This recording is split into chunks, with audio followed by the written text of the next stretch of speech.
Good morning, ladies and gentlemen. Welcome to another session of the ACA Global Market Encounter with Jim Fitzpatrick.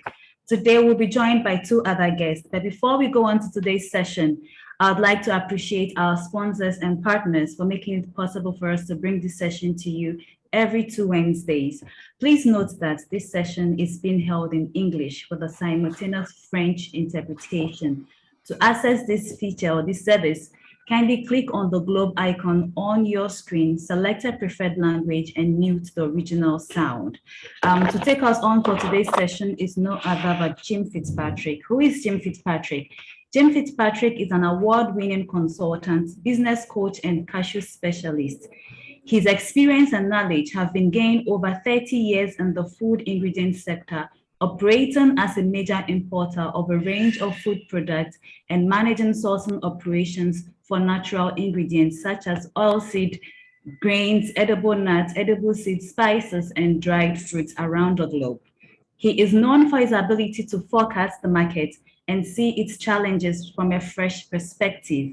In recent years, Jim has provided advisory, consultancy, and training on the food industry and value chain management in more than 30 countries to a broad range of public and private clients, including the World Bank, International Finance Corporation, UNIDO, ITC International Trade Center, Competitive Cashew Initiative, that's the GIZ Move, Conseil du Coton et de l'Anacarde, USDA Pro Cashew, and of course the African Cashew Alliance. Without wasting much time, I would like us to invite Jim Fitzpatrick. Hello, Jim. Good morning. Good morning, Blessing. How are you? Very well, thank you, Jim. Please, you may continue. Thank you. Good morning, everyone, or good afternoon, depending on where you are. It's great to be with you again. Today we have our usual mix of market comments and some contributions on some particular subjects. And today we're going to talk about the market. I'll give you a brief update on what we're seeing in the market over the past 2 weeks. Then we'll talk a little bit about some of the things I was lucky enough to see at the SIAL trade fair. I'll briefly give you an update on what we were talking about at the trade fair and what are the big trends for cashews that were noticeable at the trade fair. And then we'll talk about the Southern Hemisphere crops. And today we'll focus on Tanzania and Mozambique. And we have Francis Alfred, the Director General of the Cashew Nut Board of Tanzania, with us to talk about the crop there. And we also have from the Instituto de Amendoas de Mozambique, we have Lidio Bande, the Director General. So we have two really well qualified guests today, and they will tell us a little bit, and then we'll get a chance to chat to them about what's going on with the crops and the prognosis for the coming season, indeed the season that's just started in both countries. So I'm really looking forward to that too. So let's start, and we'll take a look, to begin we'll take a look at the market. I'll turn off my video to make it easier to see the slides. So let's have a look at what's been going on in the market over the past 2 weeks. Well, I think we'll start again, and I've often said it's not my favorite thing to talk about on the GME, but we need to look at price because it has been quite big news in the past 2 weeks. So again, prices have fallen a little, and let's put some perspective on that. So what we're seeing now is prices from Vietnam a little bit weaker in the past 2 weeks. This is mostly at the lower end of the spectrum of processors. In other words, smaller processors, what I called last time we talked, the processors driven by cash flow mainly. There has been a bit more buying interest in the market in the past 2 weeks. Buyers naturally going to pick up bargains when they see them. But what really happens when prices are pushed is that buyers, kernels buyers at least, tend to back off the market. So often with buyers, particularly in price sensitive markets, often that you find what's the real driver is not the absolute level of price, but what they think that their competitors have done.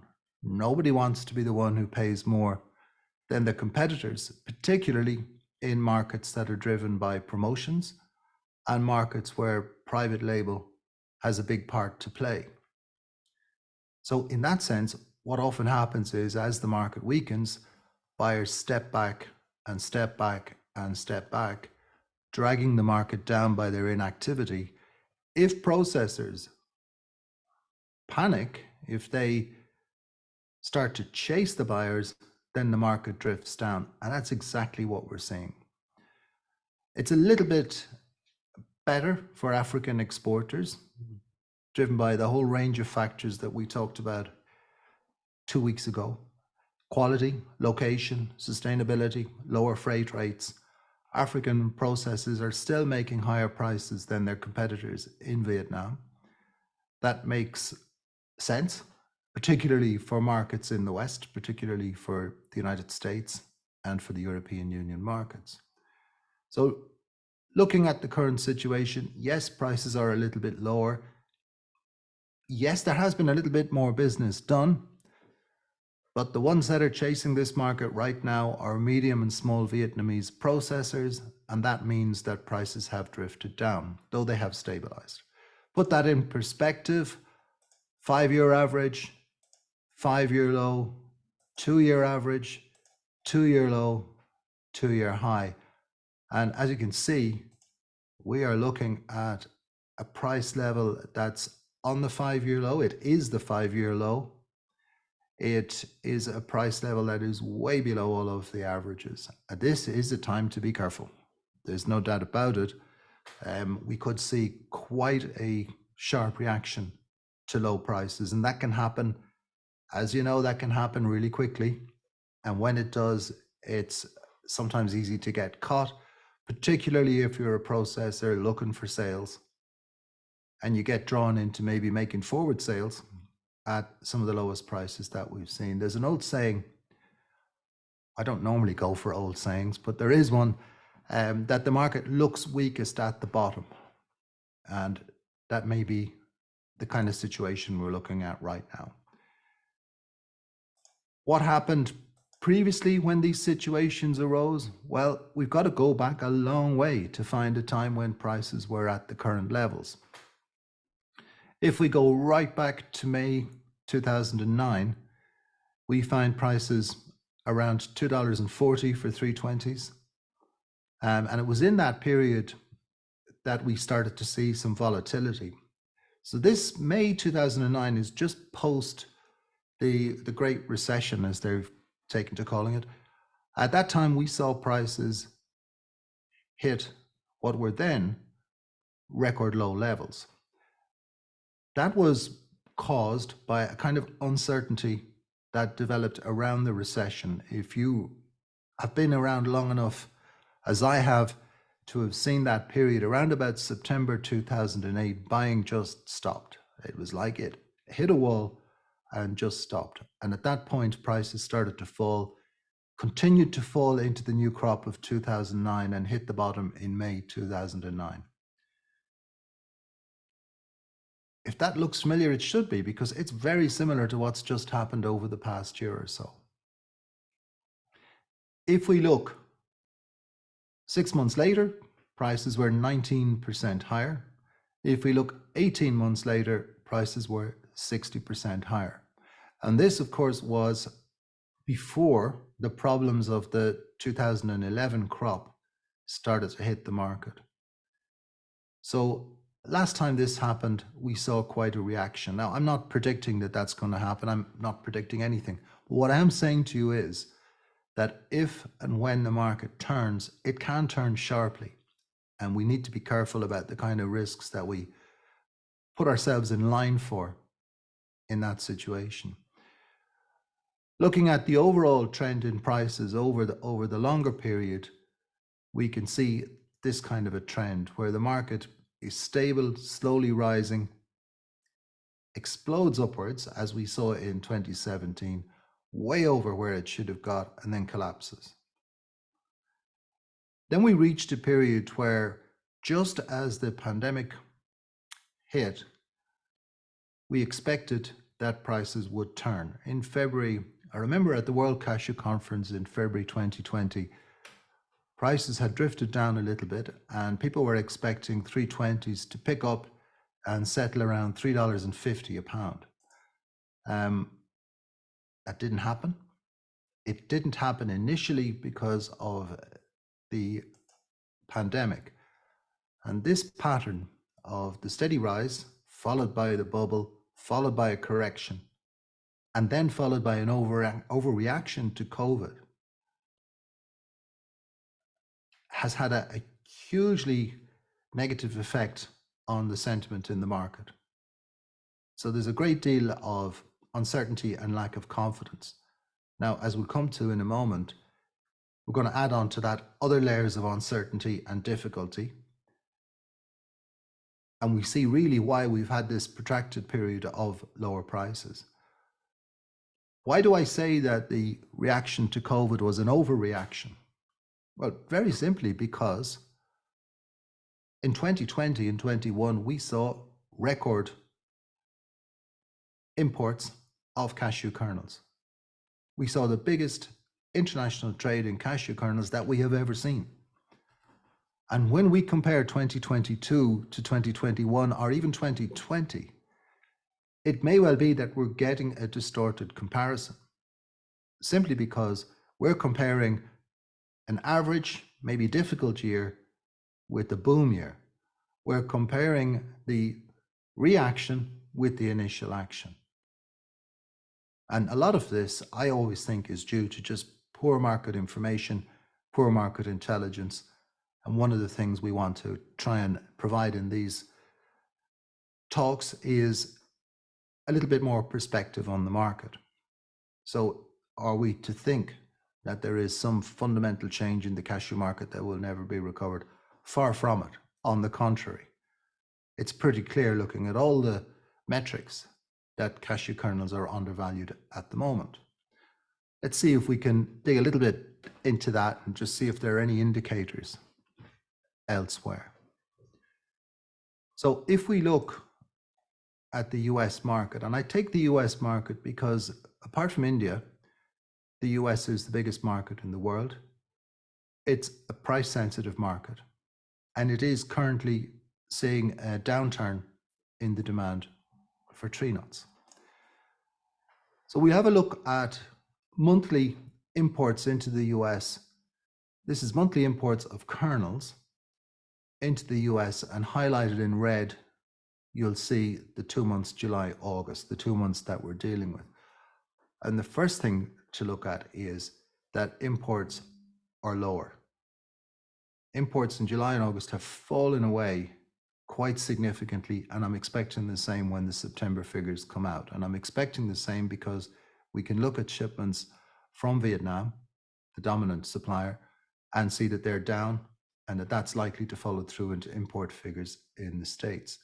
So when we look at that and we see the trend, so July and August 2022 is here, as I'm indicating with the cursor, and we look at 2021, which absolutely, this is the anomaly, this huge figure. But if we compare back to 2020 and earlier, we're still seeing that those two figures are below the previous figures. If we look at back, even if we look as far back as 2018, and we see imports under the influence of all-time high prices, we're seeing a greater reaction, that is lower imports in the US now than we saw back when prices were trading in the region of $4 to $5 a pound during that period, 2016, 17, 18, which would have been the time that these import contracts were made. So there is something going on. Is there any clue in price? Well, we'll just transpose over the monthly imports the price. So this is the price FOB of 320s from the lowest price origin, which is almost always Vietnam. Do we see anything there? Well, the first thing we should notice is the level of imports. July, August, we're looking at the lowest level since 2015. That's a good way back. We're looking, as I said, a lower level, significantly lower level at this time of year than we've seen even under the influence of the price spike in 2017. So the 2017 is likely to influence prices imports rather, about a year later. It takes time for that to follow through because almost all buyers buy their cashews forward, maybe 6 months, maybe up to a year forward. So let's look at this COVID period. In the COVID period, we saw superb performance in terms of imports. In 2020, we saw an early peak in imports, and the 2 months in question were a little bit lower. And last year, we saw a remarkable, absolutely incredible demand and import. If we look longer term, we can see that there is a correspondence between rising prices and imports. Times of high prices, imports tend to fall, and by my analysis, they tend to fall about 18 months later. So that what we see that the imports are impacted about a period of 18 months later, and that's to do with the level of forward buying, the commitment of buyers, because most people, and this is one of the reasons why our kernels market is under pressure at the moment, it takes about 18 months for imports, in my opinion, to respond to lower prices or indeed to higher prices.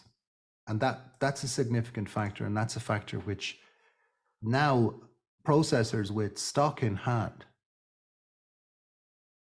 are in trouble because it is so difficult to make a spot sale or a prompt sale. Now, if we look at the current situation and we add into this the fact that a number of importers, having bought forward, are now asking for their contracts to be delayed, suspended.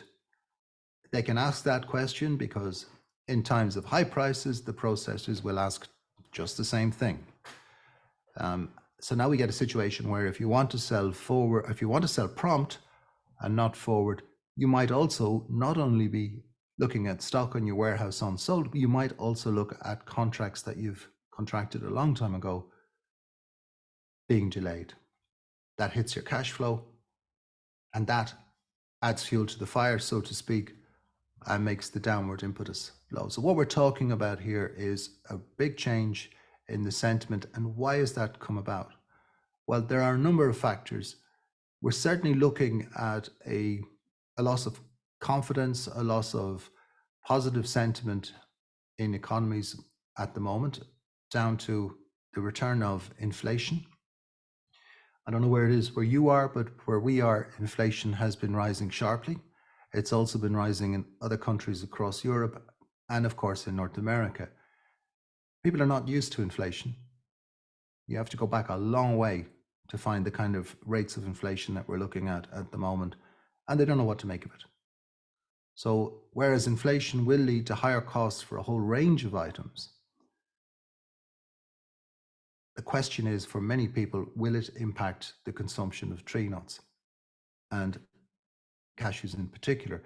So if we look at the US and ask that question right now, we can say that the initial reaction is, yes, it has influenced the demand for tree nuts. Whether or not that will continue remains to be seen. I noticed this morning that the price of gas, which is a big driver of inflation in Europe, has returned to levels that it was at before the Russian invasion of Ukraine. So there are a number of factors that may cause the current situation to be short-lived. There are also festivals coming up. There's also the Football World Cup is on, and these could be factors that would spike consumer demand. But for now, confidence in the market is low. We will not see a reaction to the current low prices in terms of shipments and imports for some time.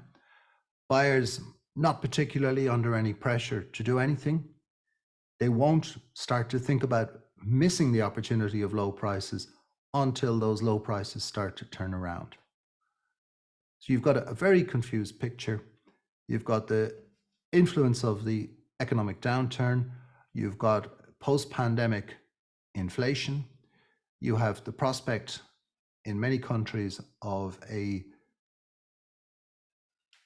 economic downturn, a return of perhaps of COVID infections over the winter months in the Northern Hemisphere. Difficult times.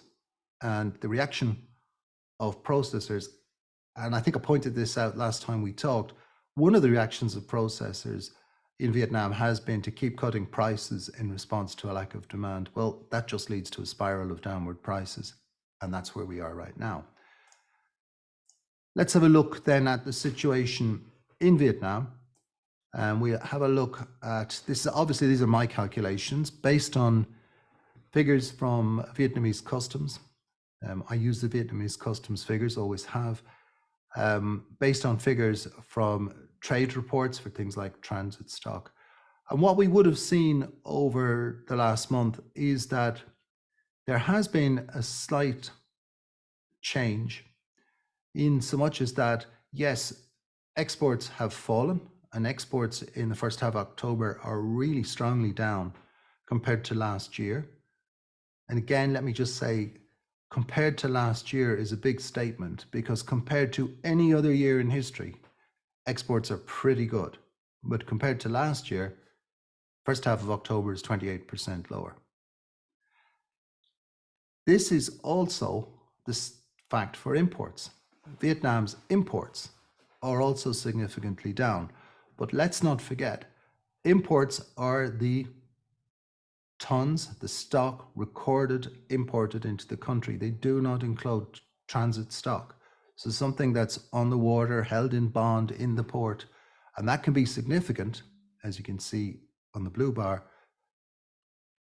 That's additional stock. So if I take into account the opening stock, the crop, we know what the export is. We know domestic is not significant, but I'm prepared to take an educated guess at that. We know what the imports to the 15th of October are. We do not know for certain what the transit stock is. I'm guessing it's about 250,000 tons. And we don't know for sure what's afloat, but I've used a figure of about 75,000 tons. If we take all of that, that would mean at the end of October, assuming that second half of October exports are about the same as the first half, Vietnam would end up with about 3.4 months of stock. Last time we talked, it was 4.2 months, but of course half a month has passed. So that means that in actual fact, there's very little change in this figure, and there doesn't look to be much need for Vietnamese processors to buy. And if they do need to buy, they can pick up from their transit stock. Now that may well have an impact on the Southern Hemisphere market, which we're going to talk about a little bit later. So I think if we look at the export situation in Vietnam and we look for explanations. So first of all, I think there is a delay in shipments, probably particularly to the United States. There has been a complete lack of any top-up buying. Nobody is committing to new purchases. There's no need for them to commit to new purchases, at least in the short term. And there probably is an element of buyers taking advantage of some of their higher price contracts and deferring higher price contracts, and to a certain extent, maybe replacing those with lower priced contracts. But I don't think that's a huge factor just at the moment, though it has been on other occasions. So looking at this situation, in my opinion, there's not a great deal of interest from Vietnam to aggressively chase further supplies of raw cashew nuts, unless we get a situation where there's a lot of forward buying before the new crop in Vietnam, which may well happen and probably should happen. The question will be, at what price will that happen? So not much to come, I think, in terms of new buying from Vietnam on the RCN market. Let's have a look at the situation in India. And India is really remarkable story this year in terms of the import of raw cashew nuts. In the first 10 months of 2022, imports are up by 65%. Quite incredible. By the end of I've taken an estimate for October, but by the end of October, the country will have imported more raw cashew nuts in 10 months than in any other full year in history. And what's also interesting, at the highest prices of any year since 2018. Remember, 2018 was a year when prices were crashing downwards after the, what do we call them? After the excesses, perhaps, or the too high prices of 2017. So we're looking at a situation where Indian demand is clearly resurgent. India had a difficult pandemic, in the cashew sector particularly. That's really turned around. And we should be very clear about one thing. India is the most important consuming country in the world for cashew nuts. So we got a record year for demand. We can see, if we compare the monthly cumulative imports, so the blue bars are month by month adding up the import totals. You can see how far ahead the end of September figure is compared to any of the previous years going back to 2018. You can see that already by the end of September, on official figures, we are way ahead of what we've seen previously. I think it's reasonable, and I do hear from the trade that whereas there's not a lot of kernels lying around unsold, today is Diwali, it's the biggest consumption period in India. It's fitting we should be talking about Indian consumption today of all days. It does appear that the stock situation for raw cashew nuts is reasonably good, and that would correspond with this level of imports. So again, the likelihood is that Indian processors will not be chasing supplies from any origin, East Africa, Indonesia, or elsewhere in the short term. Some will need to buy, but I don't think that we're going to see any aggressive chasing. And I think it would be a mistake to think that the record level of imports will continue to the end of the year. So we may see this figure reach, 1.35, maybe even 1.4 million tons, which would be remarkable in itself. But to think that, we're going to get record months, October, November, December, January, I think would be a mistake. I think there are some stocks available. However, when demand in India gets going, we just have to look back to the period 2004 to 2010, when demand was growing very quickly. Some years it was growing at 15%. If you got that kind of growth returning, I mean, if you think about it, if you got 2 years at 15% growth, you would add almost 400,000 tons of RCN need to the Indian market, based on a 25% average outturn. So India's big news. If this continues, and my feeling is it will, but if this continues, that demand boost that we expected as the pandemic arrived will arrive. Of course, if it's in India, it means it's expressed in demand for raw cashew nuts.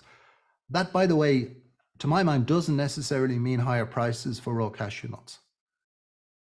It still needs to make sense. It still needs to correspond to the price of kernels. And the Indian market is already trading at a significant premium to the international market. You can't import kernels into India realistically. So it does not mean that raw cashew nut prices would take off. Short term, looking at India, looking at Vietnam, my feeling is that we're not going to see any spike in RCN prices. We might even see prices drift down a little bit, and Alfred Francis will tell us shortly, but the initial start to the auction in Tanzania would tend to agree with that on what we've seen so far. Okay, that's India, that's Vietnam, that's a short-term view of the market. I wanted to bring something else to your attention this morning, and this is news from Benin. And you might be aware that Benin, back, I think it was in April, announced that they would introduce a ban on the export of raw cashew nuts commencing 1st of April 2024. The government has considered this and decided to introduce a transitional period. I think this is a really smart move on their behalf. So a transitional period has been introduced during which the export of raw cashew nuts is still allowed, but the needs of local processors must be met first. And as we know, processing in Benin is now increasing. Some of the long-established farms are increasing their volumes. Businesses like Fludor, Talaro, Afocantan, and then other new processors are online, struggling perhaps, but working through processing. Companies like African Goes and others. Significant developments there. And then, of course, if we take the industrial zone, the GDIZ, that is going to boost the processing capacity in the country dramatically in the coming years. So looking at the current situation, this seems like an eminently sensible and constructive idea. The principle of processing all of the crop remains in place. The long-term idea of banning the need for export of RCN, but perhaps the need will actually disappear before a full ban comes into place if processing develops as expected. But this transitional period during which the needs of local processors are met and exports are authorized makes sense. And this means that there'll be an opportunity to balance the price at the farm gate so that growers can continue to benefit from demand in the international market for raw cashew nuts, whilst still building linkages and supplying national processors. So I think from next year and beyond, we can look forward to more kernels, export from Benin, continued organized export of raw cashew nuts, which will be important for buyers in India, of course, who have a particular liking for Benin quality, which is a very high quality. So we're expecting good kernels and continued RCN trade. For me, a constructive move. Other news, I was at CIAL last week. CIAL is it'll be the largest food trade fair in the world this year. Quite an event. Thousands of exhibitors, hundreds of thousands of visitors. Some of the Big Tens are still very strong, and we need to look at our industry in the context of these trends. Health, and this is good news for the cashew market, good news for nuts generally, but especially for cashew nuts. Health is becoming more and more a deciding factor for consumers in making purchasing decisions. And the health profile of edible nuts is very strong, as we all know. We're seeing more innovation in terms of products and applications. So for example, if you look at the use of cashew nuts in vegan products, things like cashew cheese, for example, the manufacturers of those products are seeing incredible growth in the demand for their products. Now, these are still quite small segments of the market in terms of their use of the cashew nuts, but they are growing very, very quickly. And it looks to me as if we have got to a point where we're going to see very fast growth. So what we've seen is we've seen products established, we have seen the products taken up by the consumer. Now I think what we're going to see is big food companies, big brands start to move in, and then you could see a really, really fast increase in the use of cashew nuts. Now, that we have to be a little bit cautious about this. Of course, if they base their new products and new applications on current prices, they will probably be disappointed a year, 18 months, 2 years from now when prices spike up again. And we have to keep an eye on that, because that's the kind of thing that happened back in 2017 when a lot of new applications were cancelled simply because cashew prices went haywire. 525 was the high for the 320s at the time. So innovation is important. This is going to start to make the international cashew market look a little bit more like the Indian cashew market, where there are multiple applications. Cashews, particularly brokens, are used as food ingredients, and that creates an opportunity for further value addition for all processors, but especially African processors, who can prepare ingredients rather than commodities for export. Taste and texture, huge factor, obviously. Cashew's good in this area. Looking at new origins exporting, I hear comments from people about cashew nuts from Cote d'Ivoire, that they taste a little bit sweeter than cashew nuts from elsewhere. Really interesting comment. That could mean a preference for that origin for certain applications. All kinds of different factors coming into play here. We need to keep these things in mind. But by far, the biggest changes in the attitude to sourcing of raw materials are in these two areas: corporate social responsibility and sustainability. Sustainability has reached a level where consumers are taking these factors into account. So if they know how the product is assembled and brought to market, they will judge it on that. That means that the international trade in raw cashew nuts is in jeopardy. At the African Cashew Alliance conference in Abuja back in September, GIZ Move project, or ComCashew, in that project, which you're well aware of, presented some very interesting information, and I've been looking at it.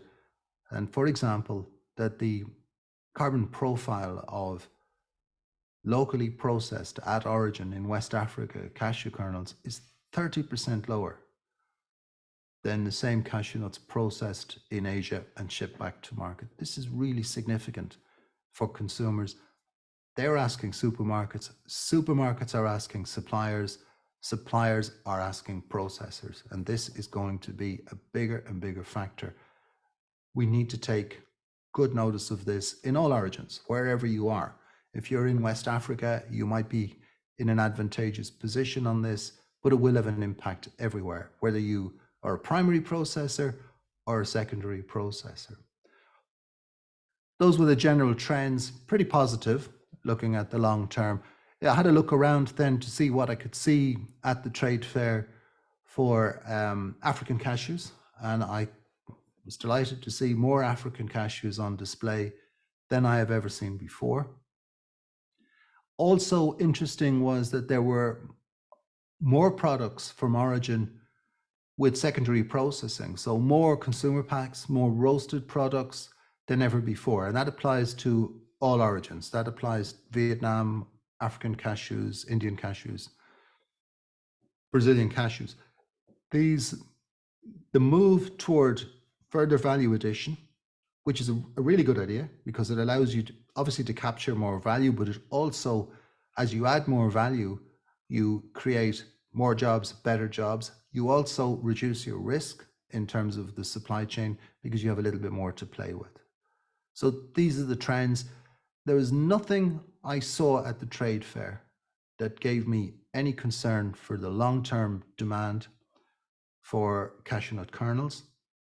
There were plenty of reasons to be optimistic in the long term. Of course, that doesn't make much consolation for someone sitting with a warehouse full of a few containers that just won't move right now.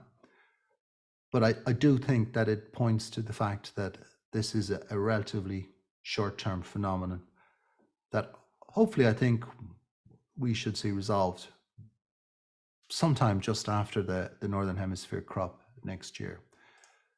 So in terms of outlook, to try and sum up some of these ideas, I think we're going to see kernels buyers remain reserved. Demand, there is a risk in demand at the moment, as I outlined with regard to the US market. There is a influence of inflation. There is a certain amount of uncertainty in the market, so buyers are likely to remain reserved. Secondly, I feel that the raw cashew nut demand is likely to remain calm, maybe still some buying, but relatively calm. Kernels demand can return almost at any time. I mean, there is a certain amount of market sentiment influence when we look at kernels demand. So if one or two buyers come to market and chase the market a little bit, you can quite easily see that market turn around. And if it does turn, we could see it turn sharply. Now, more difficult is to say when that will happen. So it seems, as we come into November, it seems unlikely this year. You might see a little spike this year, but I don't think too much.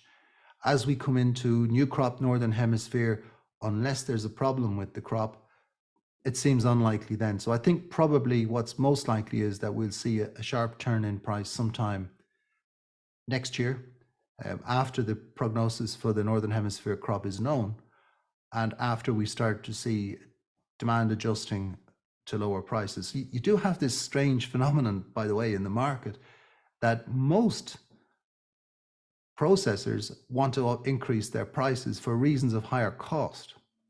But at the same time, they're looking at raw material at 13-year lows. And this is a strange thing. If you look at a lot of the food ingredients and food products, you can see good reason for prices to go up because prices are quite high for raw material. Costs have gone up, energy costs have gone up. It's very easy to make a justification for higher prices.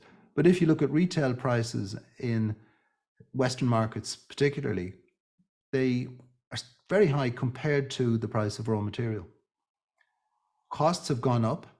In Europe, exchange rate has been a huge factor. And as I was saying last time, European buyers have not seen the benefit of lower dollar prices because may have lost 12, 13% on the raw material price, but they've also seen a decline in the value of the euro and in the value of sterling.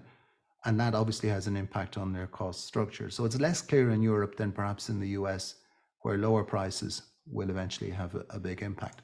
Having said that, there is certainly, and every day if you follow the news, you'll see there is a fear of escalation of the war in Ukraine. And primarily there's a fear of the economic impact of an escalation. Although there would seem to be signs, I'm not an economist, but I follow it closely, and there are signs that this is starting to settle down and at least become a little bit more predictable. I think we're going to see a continuation of reduced processing in Vietnam. I go back to that statement in November 2021 from the chairman of Vinacas, where he warned at that time that factories which were not up to standard, factories which were not efficient, would have to improve or that they may disappear. And I think that that's happening. So I think we will see reduced processing. That will eventually have an impact on the availability of the kind of product and the kind of offers that are in the market at the moment, prompt first 3 months type of offers that are putting pressure on the market, often due to cash flow. If the sector changes a little bit, then that's likely to happen. Indeed, you can now see, not this year, not next year, but maybe 10 years from now, you can see a situation where Vietnam is processing far less product imported from Africa, but working on its own production in the region, maybe from Cambodia. India probably has an increased crop, but still is a huge importer at that point, and African processing has grown up. We have to keep an eye on the crops and the impact on the Northern Hemisphere crops, and I think this La Nina, third year in a row for La Nina, we have to keep a close eye on this. If you look at certain weather patterns, you look at rainfall statistics in India, if you look at rainfall in the Amazon, you see some really alarming numbers this year. And this may be effect of La Nina, so there could be, and it needs to be watched closely, there could be again an impact on Vietnam, Cambodia, India from this. And obviously we won't know that for some weeks, but it is something that we need to bear in mind. So we could be looking at a situation in the new year where demand returns to more buoyant levels. There could be an impact on the crop. So I think I'm saying this is a time to be extremely cautious. 13-year low prices is a time of volatility. We have enough factors out there that the market can swing one way or the other. Demand can return, reduced processing can have an impact, improved demand in India can have a huge impact.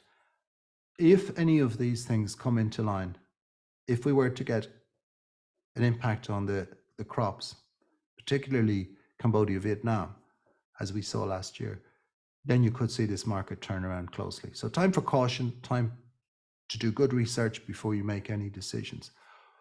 Okay, so let's talk to our experts. Let's talk to our guests from Tanzania and from Mozambique. So let us start with Francis Alfred from the Cashew Nut Board of Tanzania. So Blessing, do we have him online? Yes, Jane. Unfortunately, Alfred has an emergency, but we have Domina Makara, Acting Director of Marketing and Quality Control, who is with us this morning. She's stepping in for Alfred. Okay. Good morning. Morning, Jim. How are you? I'm very well. How are you keeping? I'm good. Hello, can you hear me? Yeah, we can hear you very well. Okay, Domina, as I was introduced by Blessing, I think. I'm Domina Mkangara, the Acting Director of Marketing and Quality Control from Cashew Nut Board. So I just chipped in late and they were already on move. So I can just talk just a little bit about the current situation in Tanzania. As for the current one, we expected in this year, 2022-2023, to at least produce around 400,000 metric tons. But it seems that there are some weather changes, so it might not reach to that, but it's early to tell. But also we might have a long harvesting season than expected from previous years. And our auctions at first was planned to start from 21st October, but there have been some rescheduling of auctions, which we expect to start now from 28th October, as some farmers were not led to sell their products. So it has been rescheduled, and we expect to kick off on 28th of October and onwards until we finish all the stock we have currently. And for now in our warehouses, we have around 19,000 metric tons have already been collected. And the current quality is very good, as it starts from the kernel turn of 50 up to 54. So the quality looks very good, and we expect to continue to be like that, as there are some measures which are being taken to make sure that we are not going to drop for that part of the quality. But also the government have been having some initiatives. As you spoke ahead, you spoken about the market trends, how it's going, and how it's gonna be for 10 years to come. And we can see the situation in Vietnam that reducing the processing. So the government also is taking measure to see that Tanzania is starting to invest more in processing.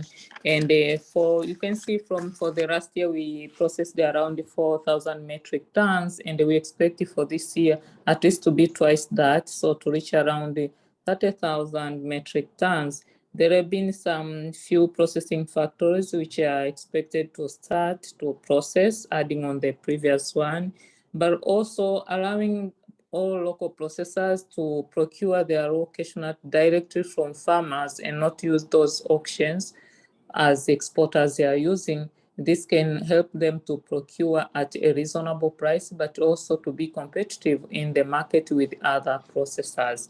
So there are some few measures which have been taken. Maybe in coming months, the government can talk about that one. They are still underworking.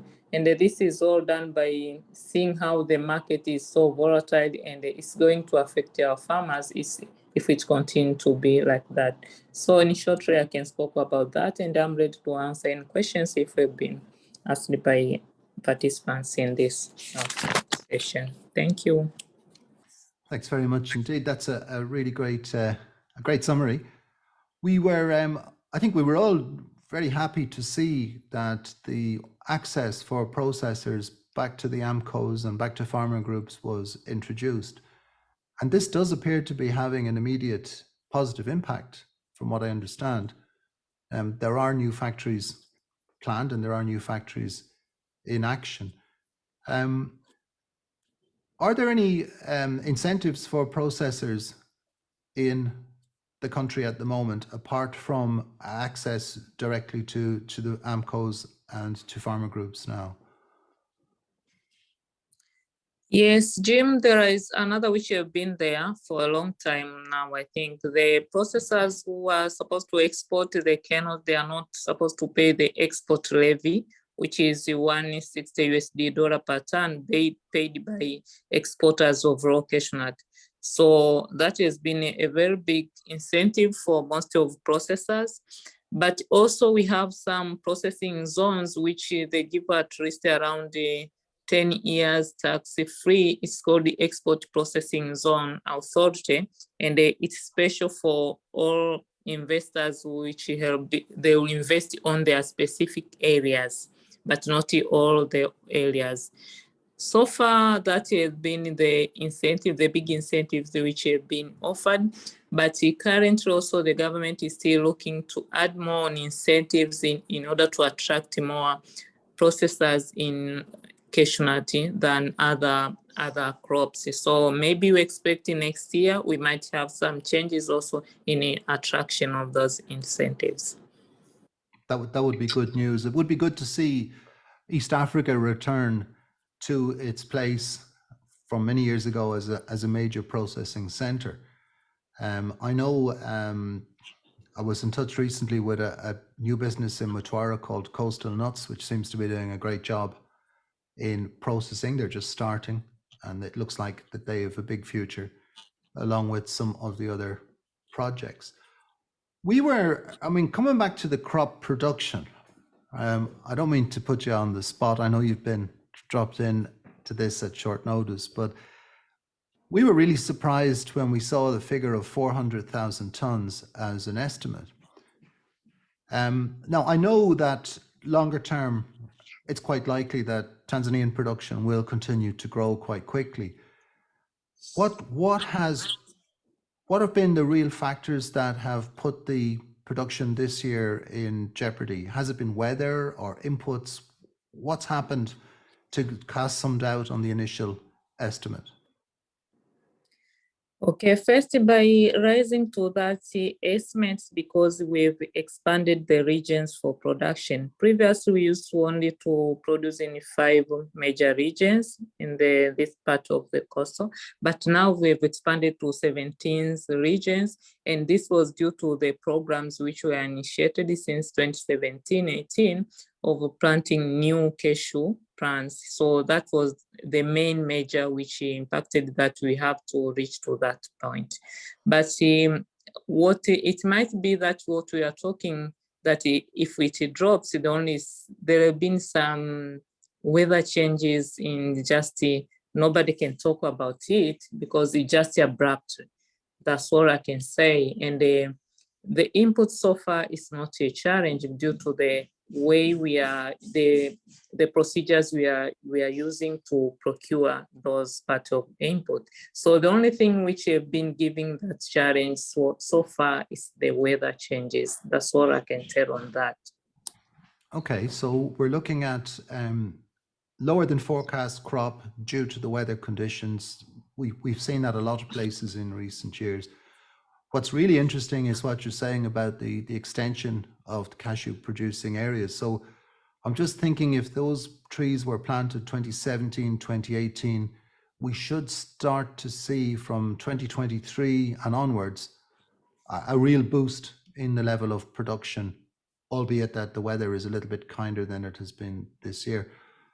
What do you think is possible? Are we looking at 500,000 tons, or are we looking at more than that as we go forward towards the end of this decade?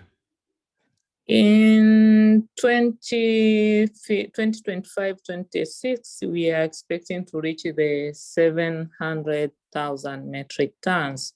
So that's the target of the country.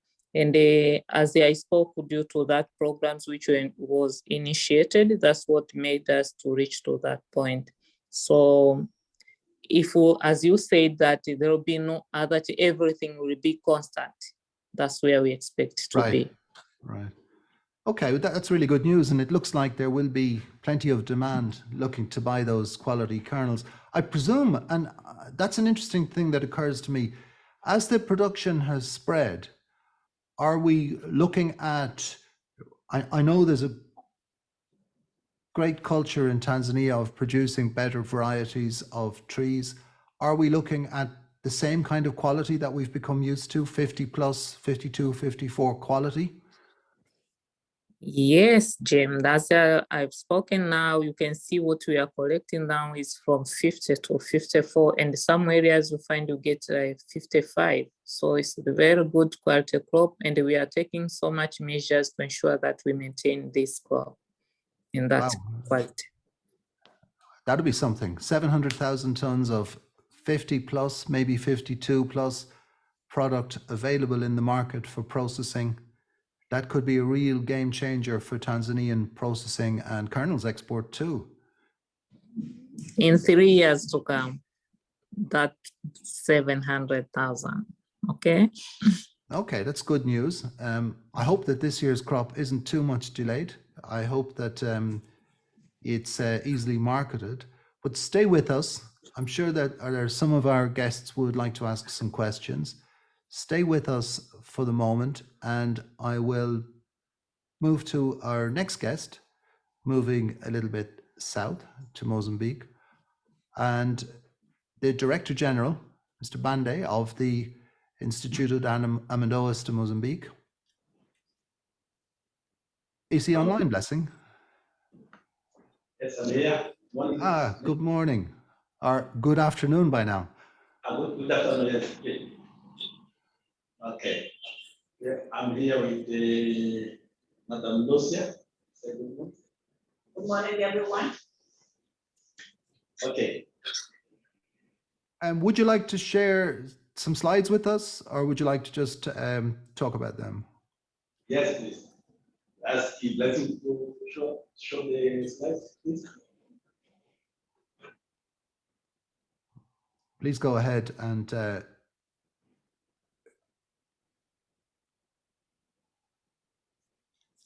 that's great. We can see it.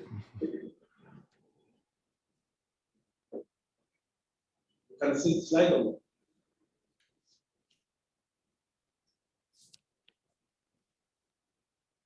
Yeah, I think it's just coming up. Okay, we can see your slides perfectly well now. Please, please go ahead. Okay, thank you, Jim. We'd like to start with the small contextualization. We said that formerly we are in cashew, which was only for cashew, but now we are talking that because the government of Mozambique see that it's better to put another plant in our institute, and now we have cashew and macadamias also.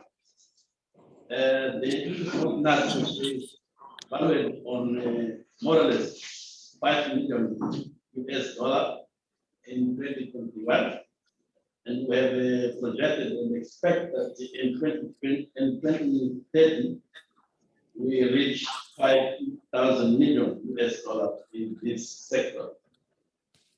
So, talking about the cashew, last season we have exported the 53,000 tons of the RCN, and we have reached the value of the 62 million US dollars by business protection, and also exported 8,000 tons of kernel, and which we earn 27 million US dollars.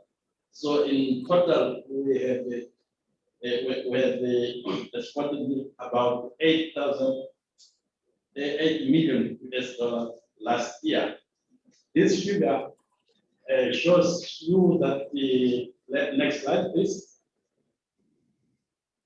Next slide, please. This figure, you can see the destination of our exportation.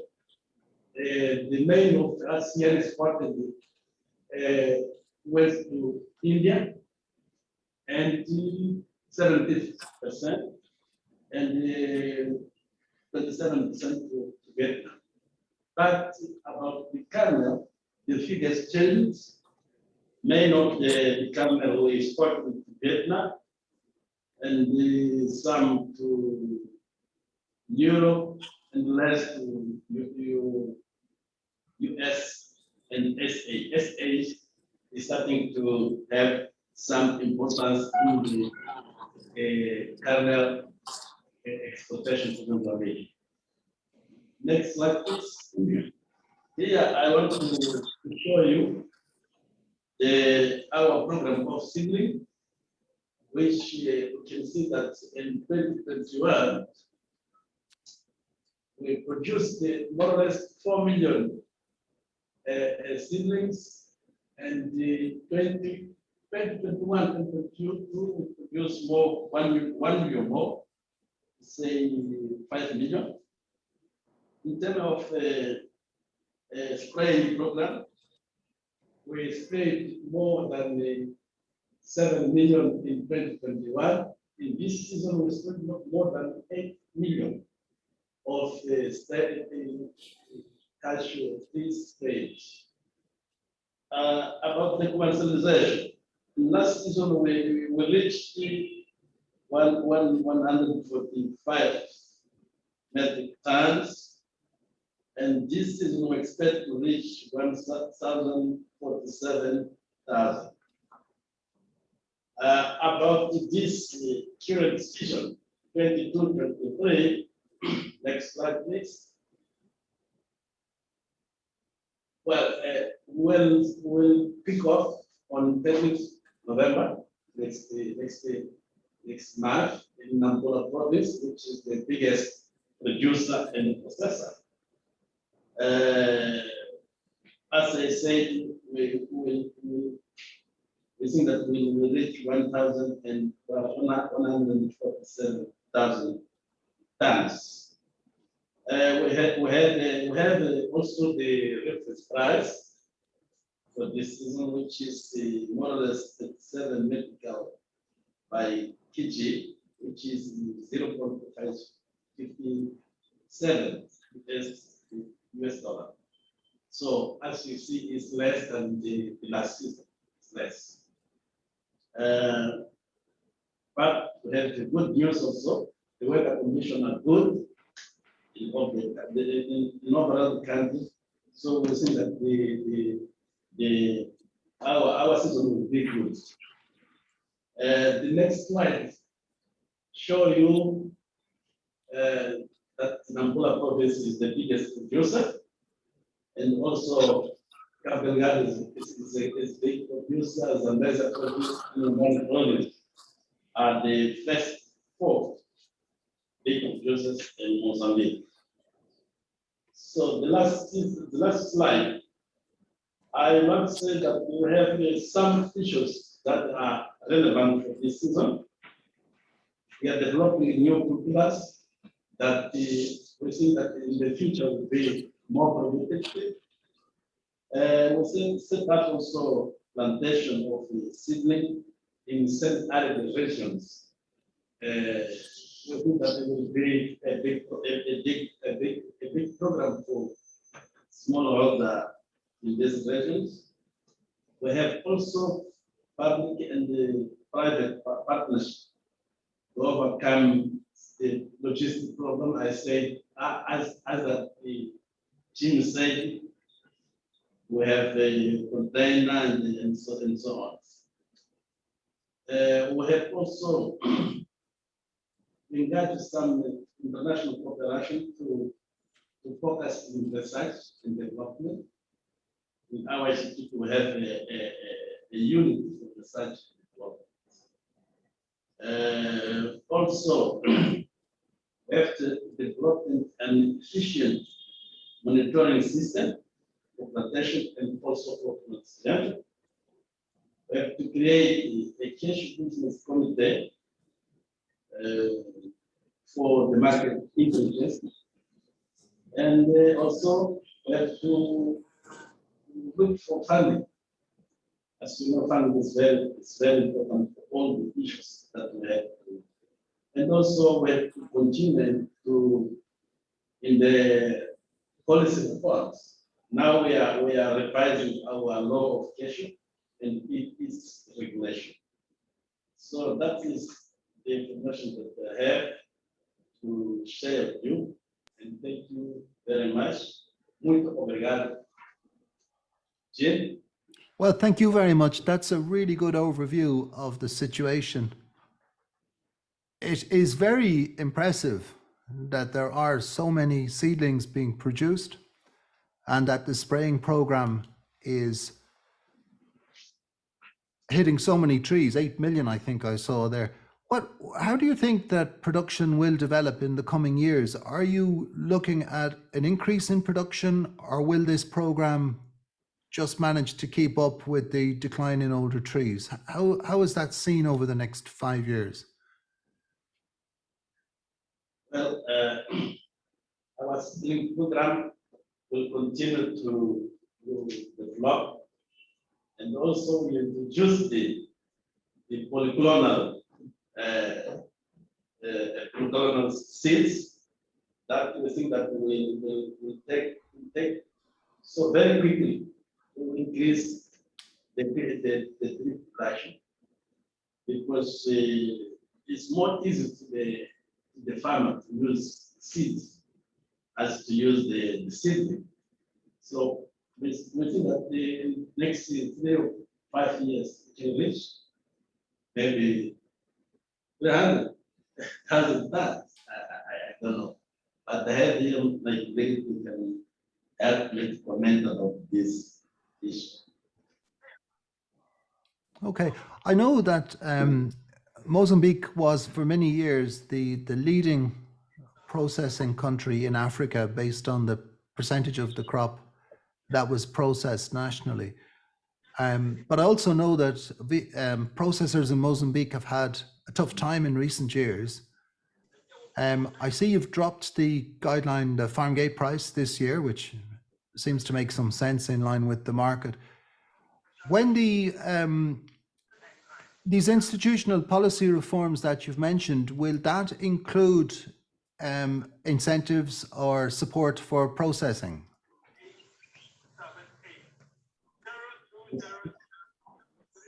Good morning. Thank you very much.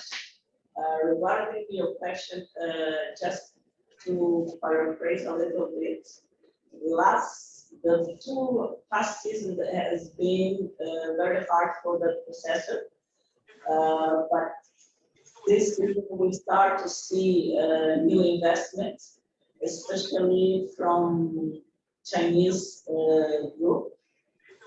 We have a new processing company who will start to operate next year. The capacity is about 20,000 metric tons.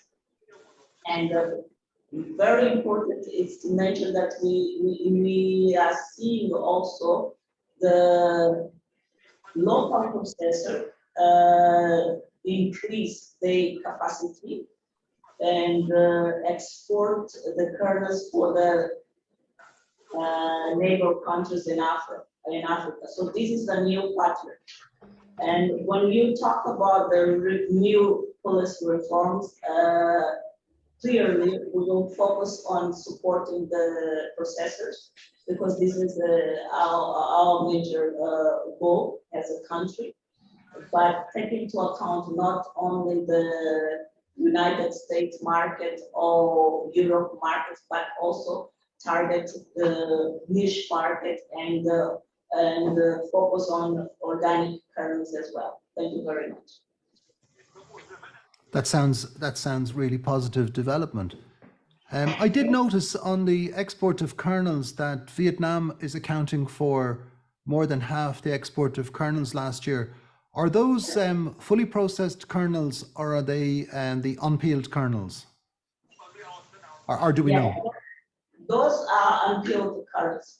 For Vietnam, is unpeeled kernels. Okay, that's interesting. Hopefully that's just a short-term phenomenon whilst processors get themselves back in good shape again. Okay, well, thank you both for your contribution. That's been a marvelous presentation on the current situation in Mozambique, and it does look very positive. Let me pass back then to Blessing and see. Please stay with us in Tanzania and Mozambique. Please stay with us, and we will return to Blessing and see what questions.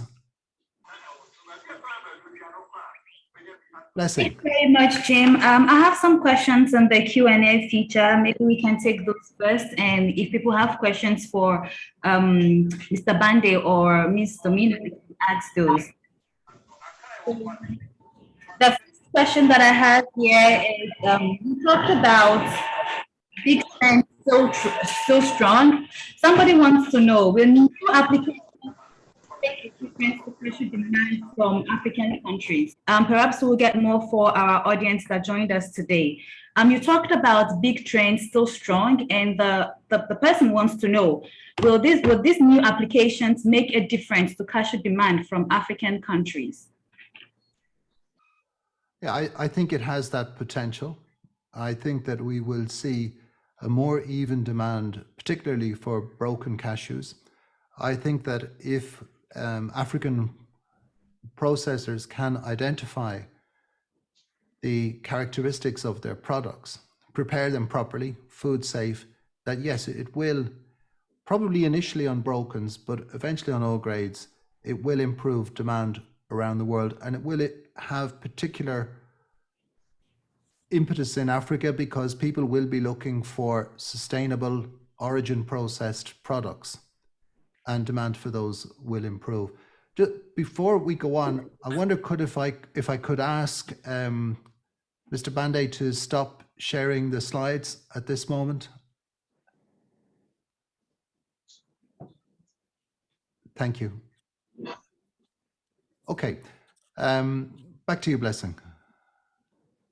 Thank you very much, Jim, for the answer. We have a second question here from Heman. Heman says, thank you, Jim, for your appreciation of the Benin situation. Benin RCN is very profitable on Indian markets, and we are very worried about the consequences of positioning Benin RCN on Indian markets for the future, because our production is growing and factories do not have full capacity to process all. What do you think about that? Which kind of anticipation can we implement to conserve the notoriety of our RCN on this market? Well, I too was concerned about the ban on exports because it's clear at this moment in time that processors do not have sufficient capacity to process the entire crop. Now, it appears with the introduction of transitional arrangements that exports can continue of RCN, provided local processors are supplied. And there should be no difficulty doing that. Now it's about good systems of implementation. Benin raw cashew nuts are really high quality, very popular in India, and it looks for the foreseeable future that India will continue to be a market. But I think also it's realistic now, given what's been developing, that there will be a point in the not too distant future where Benin will have capacity to process its own crop. And that will take time. Therefore, in my opinion, production will rise. It will probably head towards about 300,000 tons. Processing at the moment would be in the region, if all was utilized, in the region of about 60,000 tons. There is additional capacity being built in the industrial zone. So exports will continue for some years, but they will continue in a managed fashion. So I suspect that you will see Benin cashews in India for some years to come, but that eventually you will see the crop processed locally in Benin. That would be the current prognosis. And I think that this is a positive development. I think in many ways, what we see is a very pragmatic approach on behalf of the regulators in Benin. Thanks for that question. It's a really relevant question. Thank you very much, Jim. We have a few more questions for you before we take a question for Domina. So the person wants to know, what factors could change the outlook for the market? What could happen? What factors could change the outlook for the market? What factors could change the market? I think that a number of factors could change the market if there were a change in the sentiment due to a reduction in the rate of inflation. That would change the market. I think if we got any negative news on crops anywhere, it could change the market, because despite demand slowing down, nonetheless, the demand and supply balance, even for the coming year, still looks, fairly tight, fairly well balanced. I think if kernels buyers, particularly in Western markets, who do buy forward are to enter the market, that will change the perspective if and when it happens. But let's bear in mind, they don't like to buy in falling markets. So normally what happens is the market starts to move up and then all the buyers join in. So I would expect those would be the factors for now. Much slower factor, but a factor that's changing the market, is the improved demand in the Indian market. If we get continued growth at current levels, that's definitely going to change the picture over the medium term. Blessing. Yes, thank you very much, Jim. The last question here for you says, what will be the SSRCN carried forward for the next season of 2023? I think the carry out of this season will be probably similar to 2019, which would mean that there will be a slight excess of stock in Vietnam. Now, we're guessing here. Let's not forget that. We're trying to predict the future. My guess is that there won't be much left in African countries. I think that the East African crop will market slowly, but it will go to market. I think that India will have very little stock by the end of the year, and India will need some top-ups, and that therefore probably will be something of a transit stock in Vietnam. We will probably see a situation where it's a normal carry-out on raw cashew nuts. On kernels, there may be a carry out of kernels in destination markets where commitments have been made to buy and to stock goods which have not yet moved at retail level. But we won't really know that till we see the end of the Thanksgiving and Christmas season in the States, Christmas, and I suppose you could also include the Football World Cup in that. In Europe and elsewhere. So we won't really know the answer to that question until the early days of January. But I don't see any heavy carry out, a little bit more than normal, but nothing that should be weighing too heavily on the market, to my mind. Thank you very much, Jim. We have a question here for Domina. Domina, please, are you still with us? Yes, I'm here, Blessing. Thank you very much, Domina. So we have a question for you, and I read. Tanzanian shilling is very strong and hardly depreciated compared to last year and compared to the rest of the currencies, which have depreciated by 14 to 20%. Will this not affect the trade and particularly farmers? Okay.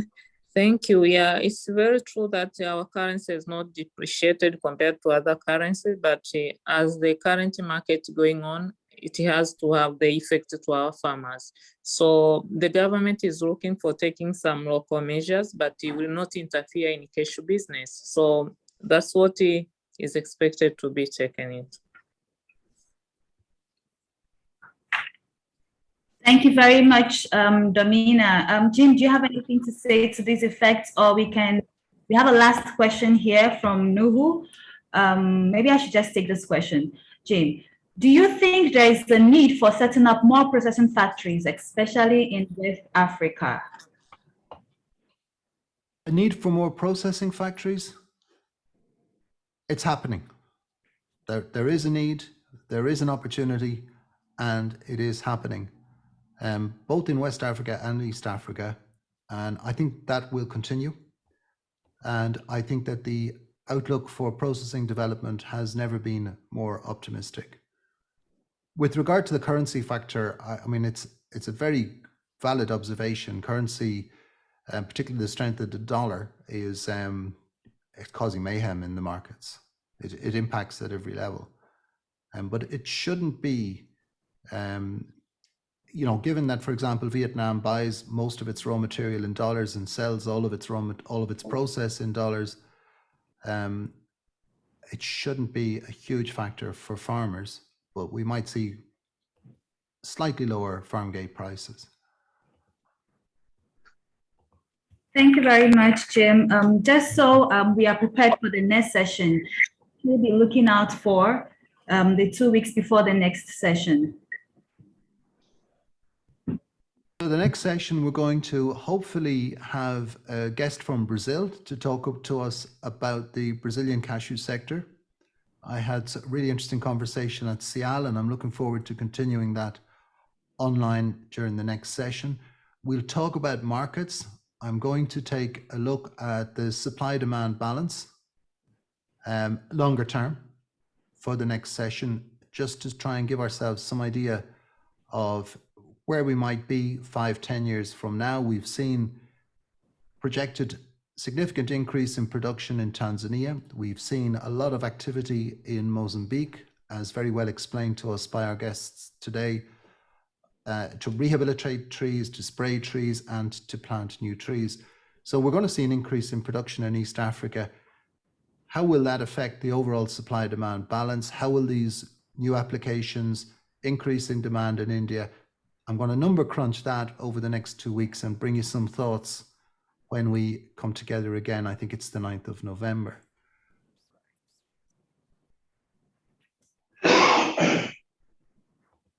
In absence of any further question, Jim, would you want to say anything next? Do you want to interact any more with the guests that we have? Because we've exhausted all the questions.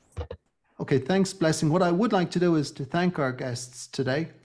It's very good of them to give their time and to give their information freely. And it's been enlightening and very helpful. And that kind of sharing of information is very positive for the industry as a whole. So thank you very much for your participation. It is very much appreciated, I'm sure, certainly by me, and I'm sure by all of our participants and all of those people that will view the video later. I also want to, I know a lot of people join us from India, and I want to wish them a happy Diwali. I hope they enjoy it.